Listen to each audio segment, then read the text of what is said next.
Hey guys, Trent here with Sonar Pros, here to talk about one of our new favorite accessories going into the 2025 season, and that is the Livescope bulkhead adapter kit from Garmin. Now this is paired with an extension cable, and what this bulkhead adapter does is it allows you to have a quick disconnect external on the boat.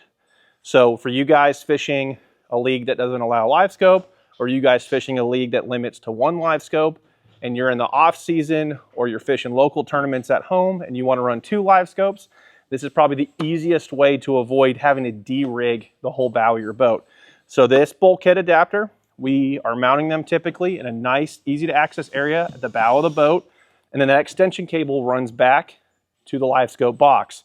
So when it comes to removing the Livescope from your boat, you simply unthread the disconnect on the front, undo a couple zip ties, and pull the transducer off. So you guys that can only run one deucer, or you guys that aren't allowed to run deucers on your trails, this is the option to check out. We have them on our website at SonarProsElectronics.com. Again, you'll need the extension and the bulkhead to make this work.